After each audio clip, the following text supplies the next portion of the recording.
Ne souffrez jamais avec un homme. Je sais qu'il s'agit d'une vérité qui dérange et qui blesse parce que nous sommes en Afrique noire et surtout francophone. La pauvreté mine notre quotidien, mais il n'y a pas de raison pour qu'une femme galère avec un homme. Peut-être que cela marchait au temps de nos mères, mais aujourd'hui ce n'est plus possible car cela ne marche plus. Bienvenue au Goddess Mindset avec votre host Livia CI. Ici c'est la chaîne YouTube où on parle de féminité, de classe, de gloire et de succès de la femme noire. Avant de commencer, on va faire comme d'habitude. Abonnez-vous, activez votre petite cloche de notification pour recevoir tous les prochains podcasts. C'est parti. Évitez de vous mettre dans des situations catastrophiques pour les hommes.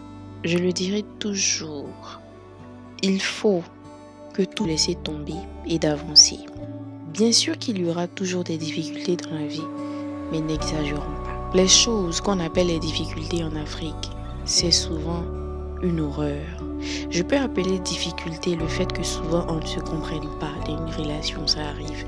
Le fait que souvent tout ne marche pas comme sur des roulettes, ça arrive parce que nous sommes des humains. Mais appeler les difficultés la galère, la pauvreté de quelqu'un d'autre. Appelez les difficultés le fait que la personne vous trompe, vous maltraite. Appelez cela des difficultés. Ça, c'est pas des difficultés. C'est la personne même qui vous fait souffrir. Il n'y a pas de difficulté à ce niveau. Vous souffrez seul et la personne vit sa meilleure vie. Donc, il faut qu'on redéfinisse le mot difficulté dans les relations africaines. Et ça, c'est juste pas possible. Évitez de vous mettre dans des situations dramatiques et des souffrances extrêmes parce que même si on se met dans l'hypothèse que ça va aller et ils seront reconnaissants, le moment présent, vous le vivez comment? On ne sait jamais dans cette vie.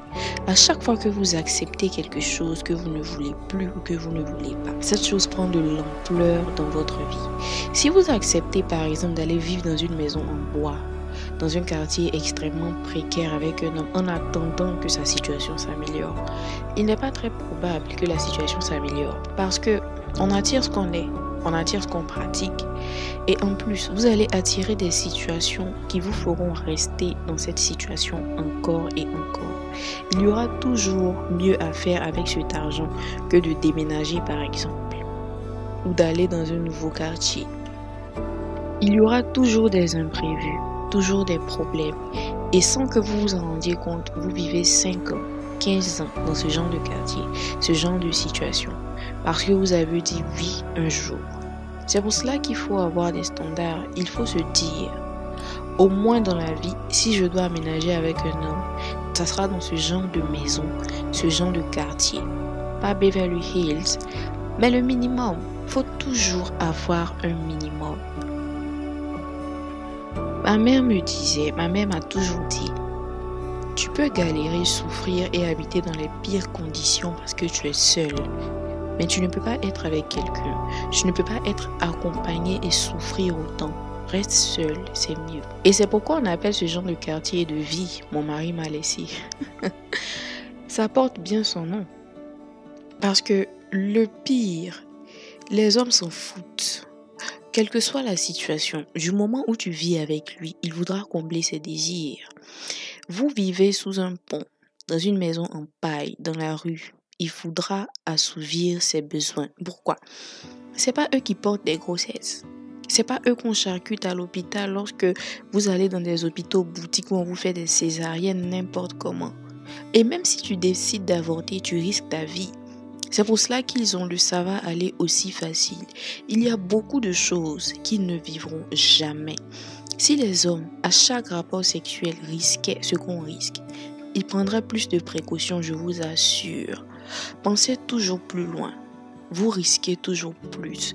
Vous avez toujours plus à endurer. Même si demain ça va plus du tout, il peut disparaître dans la nature.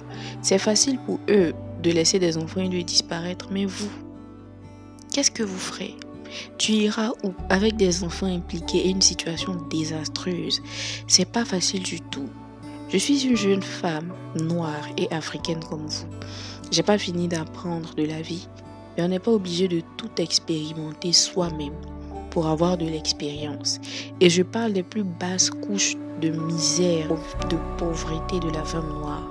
Parce que j'ai vu de mes yeux, je connais, j'ai vu, j'ai vécu et j'ai vu des femmes vivre des choses inimaginables et mourir dans la misère à cause de certains choix. Et même aujourd'hui, cela a réjailli sur leurs enfants. Comme je le dis toujours, notre descendance est concernée par nos choix d'aujourd'hui. Je sais qu'il s'agit d'une vérité qui dérange et qui blesse, parce que nous sommes en Afrique noire, et surtout francophone.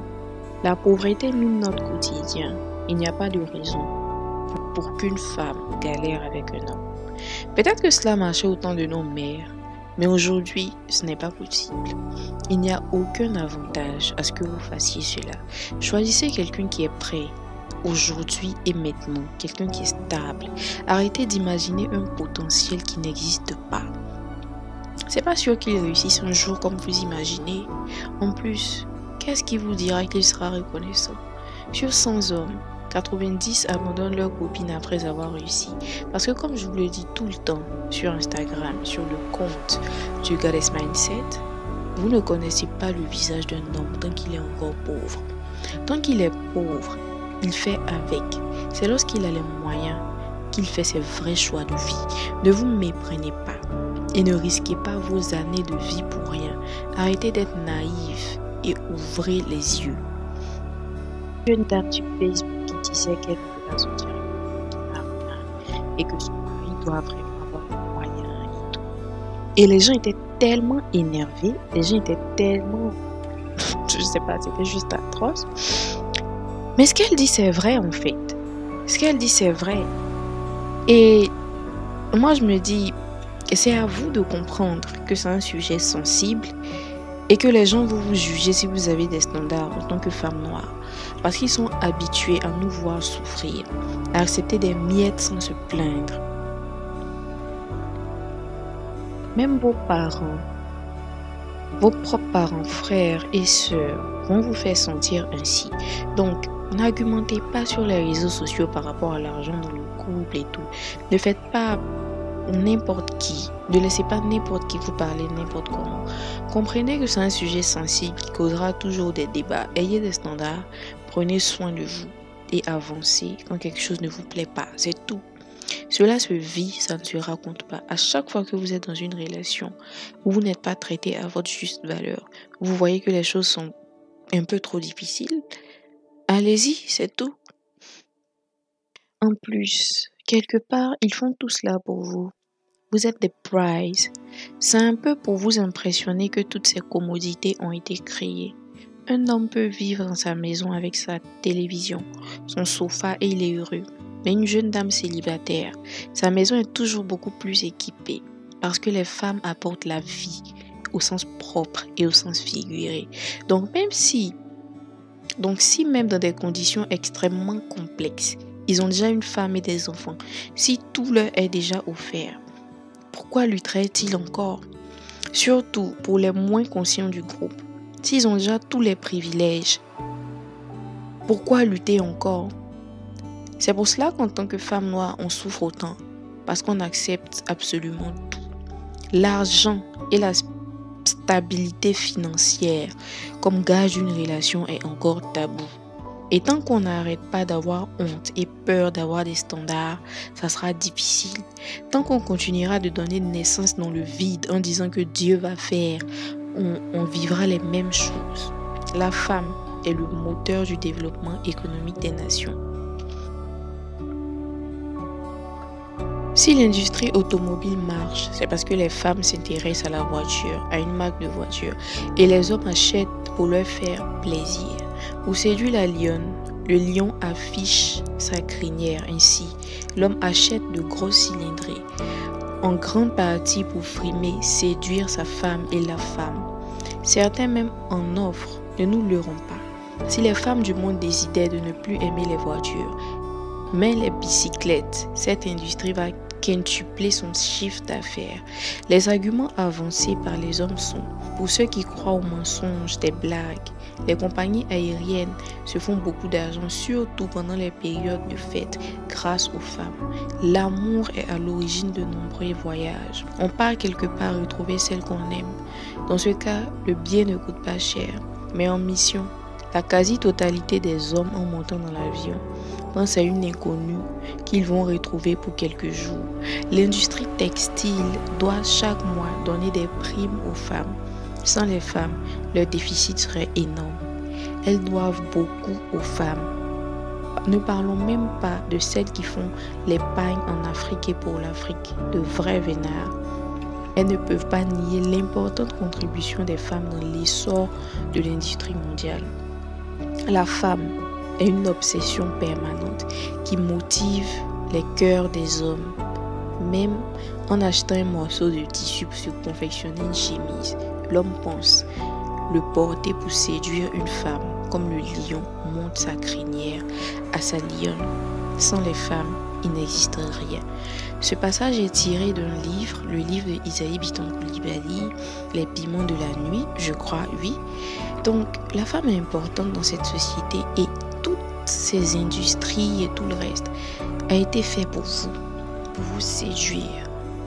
Donc, arrêtez de vous négliger, d'accepter tout et n'importe quoi juste pour être en couple, à ne pas avoir de standard, à accompagner les autres, à regarder les filles métisses, à regarder les femmes blanches et dire « Oh, elle c'est parce qu'elle est blanche qu'elle vit super bien, etc. » Non. Soyez fiers de vous, prenez soin de vous et vous attirerez le meilleur dans votre vie. C'est tout. Quelque part, ce monde tourne autour de vous. N'ayez pas honte de mériter de belles choses. Vous méritez au moins le minimum. Je parle de stabilité en plus, la plupart du temps. Pas de choses extraordinaires. Vous avez toujours plus à perdre. Arrêtez de compromettre votre vie et votre santé mentale. Donc c'était tout pour le podcast d'aujourd'hui. Merci chère Gadès. À dimanche prochain. N'oubliez pas de liker, de me laisser un petit commentaire et de partager cette vidéo si cela vous a fait du bien à vos sœurs, à vos amis. Bisous et à très bientôt. On se retrouve aussi sur Instagram où on discute de plusieurs sujets la plupart du temps. Et je fais des posts aussi. C'est The Goddess Mindset. Merci, Goddess.